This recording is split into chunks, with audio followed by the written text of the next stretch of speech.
Baik, Assalamualaikum warahmatullahi wabarakatuh. Bertemu kembali dengan saya untuk perkuliahan fisiologi hewan.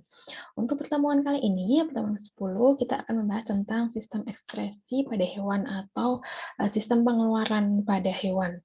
Nah, seperti yang kita tahu gitu ya, bahwa dalam rangka memenuhi kebutuhan gitu ya, memenuhi kebutuhan hewan, itu kan kita membutuhkan energi gitu ya. Di mana energi tersebut digunakan untuk menyelenggarakan berbagai aktivitas metabolisme pada tubuh hewan. Seperti itu. Jadi, sisa-sisa metabolisme itu kan harus kita keluarkan dan pengeluarannya itu melalui alat tertentu ataupun organ tertentu, yaitu organ ekskresi ataupun alat pengeluaran tertentu. Dan nanti kita akan bahas tentang beberapa organ ekskresi pada beberapa jenis hewan yang ada.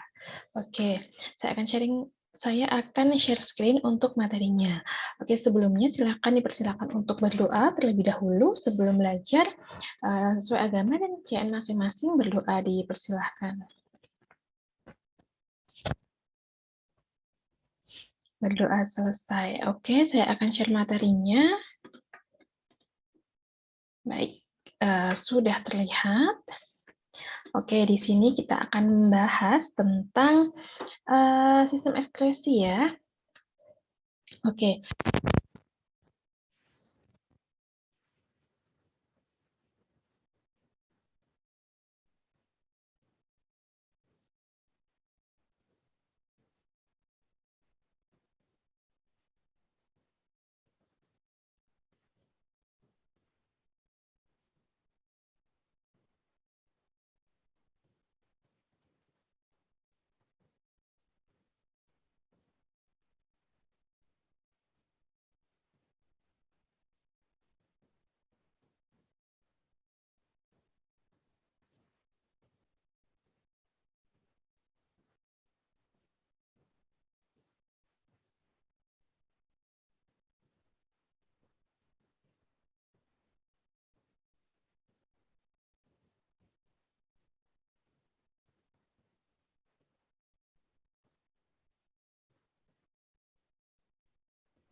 Nah, nanti pun gitu ya, ketika teman-teman belajar itu akan menemukan beberapa jenis alat pengeluaran tertentu atau organ ekskresi tertentu yang dimiliki oleh hewan sesuai dengan tingkatannya ataupun sesuai dengan kebutuhan yang dipunyai oleh si hewan tersebut. Seperti itu ya.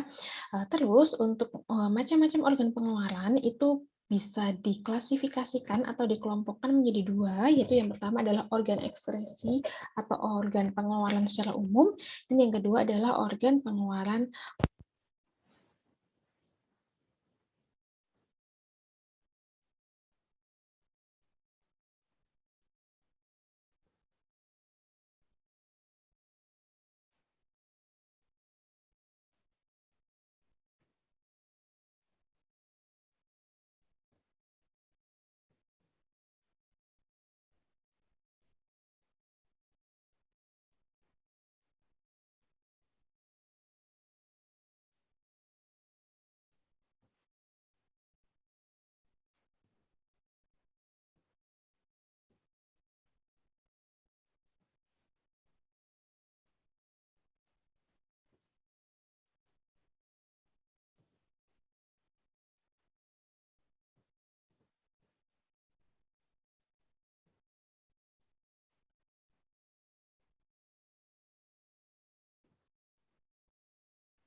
Oke, yang kedua adalah jenis, organ ekskresi protonephridia, gitu ya.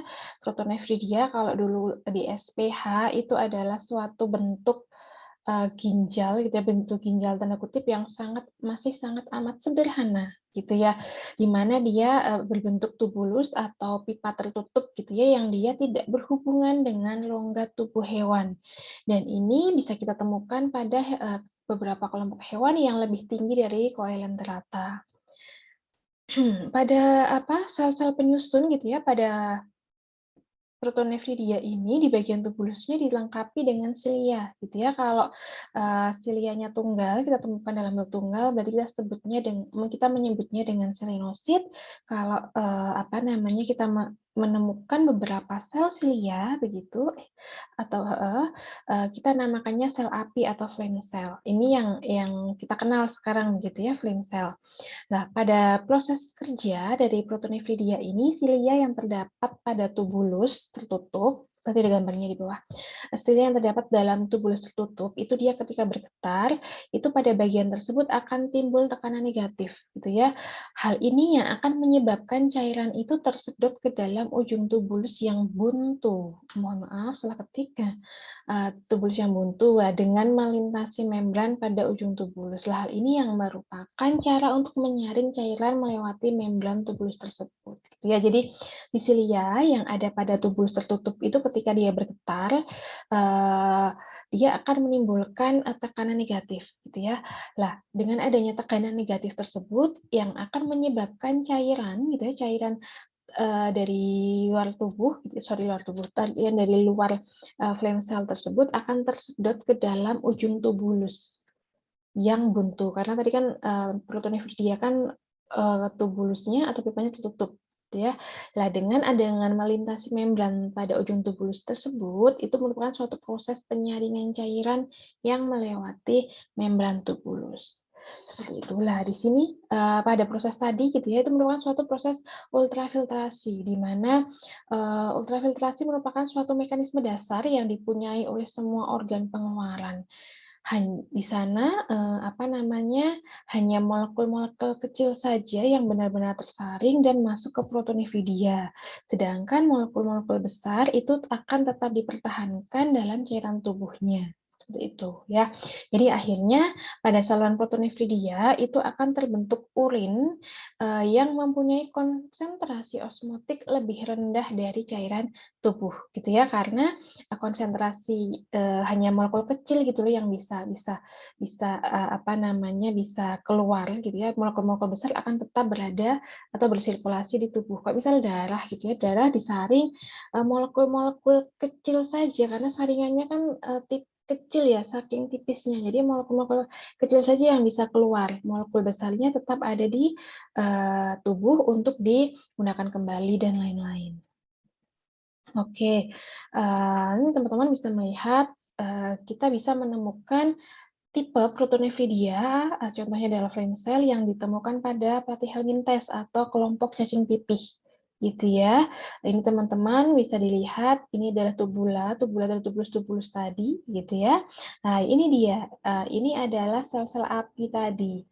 Yang di sini ada silia. Teman-teman bisa lihat dia ketika dibesar, ada bagian atas, ini adalah silia. Nah, ketika sel-selnya ini bergetar, tadi kan dia akan menimbulkan tekanan negatif gitu ya. Nah, cairan interstitial tadi dia akan masuk kayak gitu loh. Ya, cairan tersebut akan masuk dan disaring melalui membran. Nah, di sini gitu ya. Setelah itu baru dia dikeluarkan via nephridiophore. Oke, yang kedua adalah bentuk organ ekskresi dengan nama metanephridia, gitu ya. Dia setingkat lebih modern tanda kutip dibanding protonephridia. Pada metanephridia ini bisa kita temukan pada cacing Annelida atau cacing gilik ya, seperti ini. Nah, dan metanephridia ini merupakan organ pengeluaran yang memiliki lubang bersilia dengan saluran dengan ujung berpori atau berlubang yang terbuka ke arah rongga tubuh atau kita sebut dengan nephridiostom. Ini nephridiostom. Nah, saluran ini berhubungan dengan lingkungan luar tubuh melalui nevidiofor. Lah, ada dua saluran gitu ya, nevidiostom itu yang dia akan dikeluarkan atau dia akan berhubungan dengan lingkungan dalam tubuh, tetapi untuk yang nevidiofor itu dia yang akan berhubungan dengan lingkungan luar. Lah, di sini nanti yang fungsinya untuk mengeluarkan zat sisa. Kalau pada mamalia gitu tuh adalah anus gitu ya. Ini adalah nevidiofor kalau pada cacing Annelida, seperti itu. Nah, sama halnya dengan yang protonefridia saja melakukan ultrafiltrasi, ya sudah pasti untuk yang metanefridia juga melaksanakan ultrafiltrasi, gitu ya.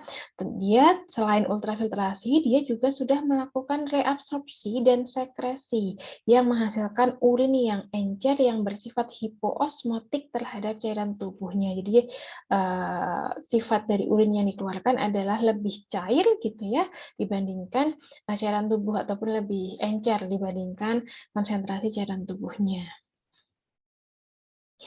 Bisa teman-teman lihat ya di gambar ini bahwa untuk organ metanifridia gitu dia jauh lebih kompleks dibandingkan yang flame cell tadi, begitu ya. Di sini ada rongga tubuh, di mana rongga tubuh di sini itu berisi banyak cairan intrasel, gitu ya, cairan-cairan tubuh.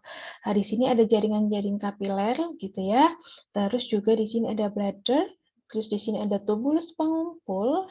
Di sini ada nevidiofor yang berlubang tadi, yang biru ini adalah metanevidia, gitu ya. Metanevidia itu sekelompok ini, terus yang nevidiostoma itu yang biru.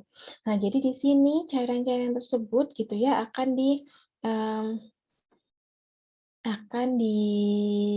akan masuk gitu ya, akan masuk ataupun apa ya namanya istilahnya?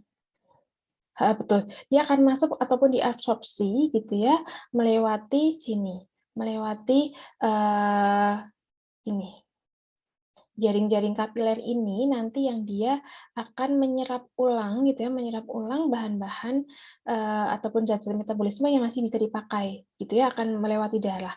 Lah zat-zat sisa tadi gitu ya akan dikumpulkan di tubulus pengumpul. Begitu ya. Lah si metanifidia ini yang berfungsi untuk menyaring gitu ya, si cairan tubuh masuk ke metanifidia. Setelah itu setelah masuk ke metanifidia nanti di jaring-jaring kapiler ini zat-zat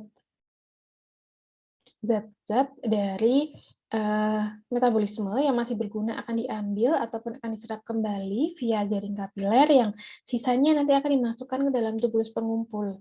Setelah masuk ke dalam tubulus pengumpul, dia akan berjalan menuju ke bladder gitu ya, atau kantong kemih kalau pada manusia. Terus dia nanti akan dikeluarkan.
yang bisa kita temukan pada kelompok krustase atau udang-udangan.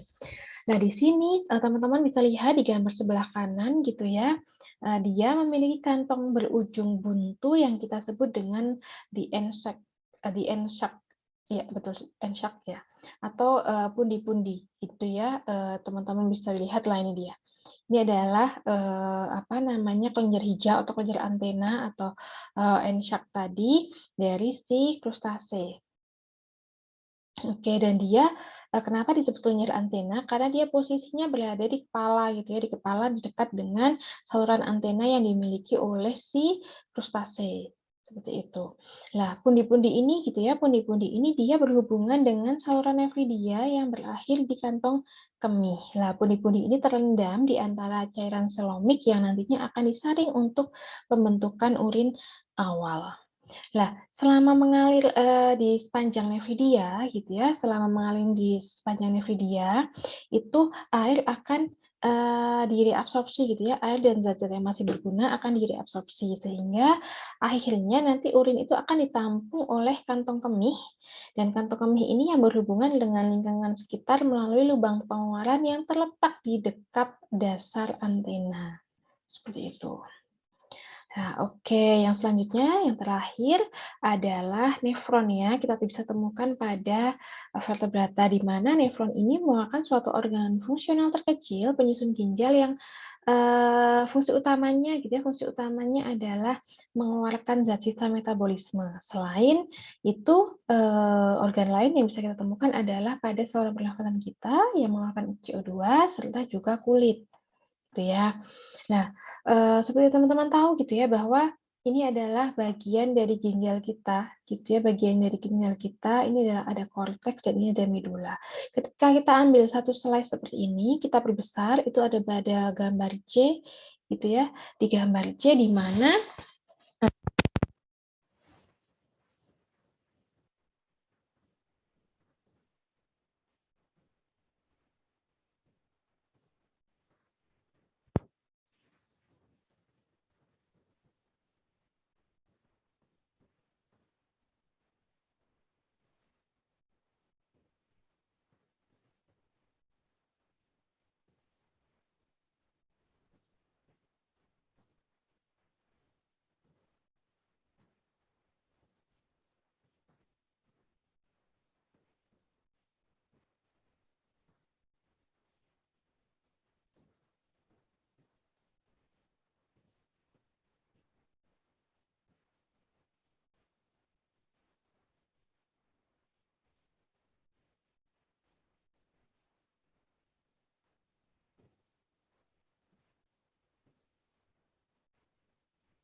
Nah, proses metabolisme asam amino tersebut kita sebut dengan deaminasi. Nah, proses ini menghasilkan zat sisa berupa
adalah dia akan mengubah terlebih dahulu menjadi urea, kemudian dikeluarkan.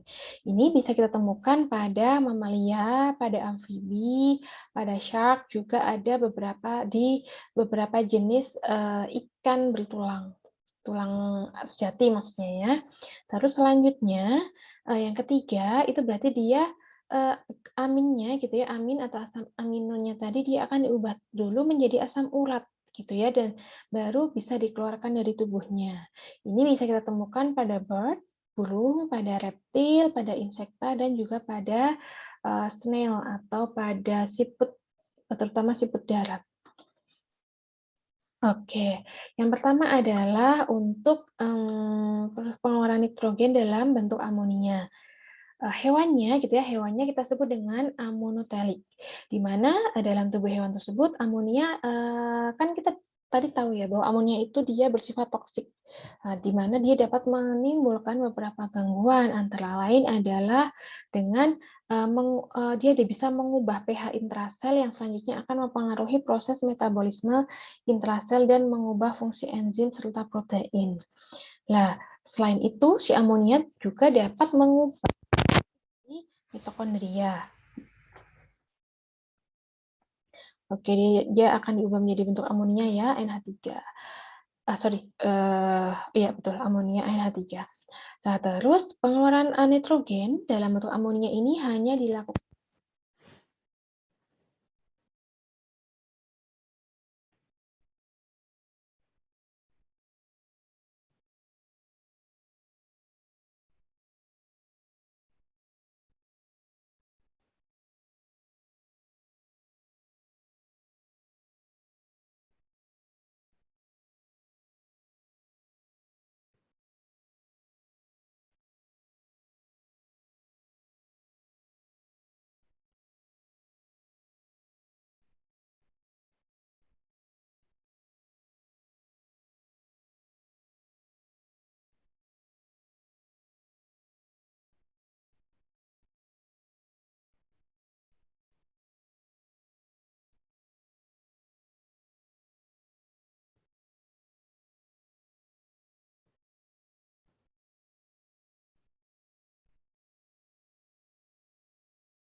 sebagai endapan. Lah, ini kenapa teman-teman bisa melihat bahwa pupnya burung ataupun pupnya cicak begitu ya, itu kita akan menemukannya adanya cairan pekat atau kental berwarna putih. Ya, itu di situ adalah kandungan asam urat yang sangat tinggi, gitu ya. Jadi dia mengeluarkan apa namanya? Ekskresi, gitu ya, ekskresi sistem metabolisme nitrogennya itu dalam bentuk endapan putih, gitu ya. Itu adalah asam urat, seperti itu. Dan dia dikeluarkan bersamaan dengan hasil sisa ekskresi dari sistem pencernaannya, seperti itu ya. Jadi kenapa pup cicak itu ada hitam dan putih kayak gitu ya. Hitam ya berarti sisa ekskresi pencernaannya si cicak, tapi untuk yang putih adalah sisa ekskresi untuk pengeluaran nitrogen dalam bentuk asam urat. Seperti itu. Nah, itu kenapa kalau tadi pada hewan hewan akuatik gitu ya, dalam bentuk amonia, itu kan dia membutuhkan banyak air gitu ya, karena dia memang larut dalam airnya gampang. Jadi pengeluarannya ya dalam bentuk air, ya via insang, via ginjal. Sama halnya pada bentuk urea, dia juga mudah larut dalam air. Jadi kenapa manusia mengubah ataupun mengeluarkan eh, pengeluaran nitrogen itu dalam bentuk urea via ginjal, via air seni, via urin seperti itu karena dia larut dalam air. Nah, berbeda dengan asam urat, dia tuh sangat susah larut dengan air gitu ya, sangat susah larut dengan air dan dia juga si hewan-hewan ini ternyata dia memang dalam kondisi gitu ya, memang dalam kondisi yang dia memang hemat air gitu ya, tidak seperti manusia yang harus minum sekian liter per hari seperti itu. Nah, jadi pada hewan ini gitu ya, kelompok hewan ini dia mengeluarkan nitrogen dalam bentuk uric acid atau asam urat. Oke, cukup dari saya untuk sistem ekskresi. Silakan dilanjutkan untuk diskusinya via Elita. Nanti jangan lupa untuk mengerjakan soal kuisnya. Saya akhiri pertemuan kita pada hari ini. Kita bertemu lagi minggu depan. Assalamualaikum warahmatullahi wabarakatuh.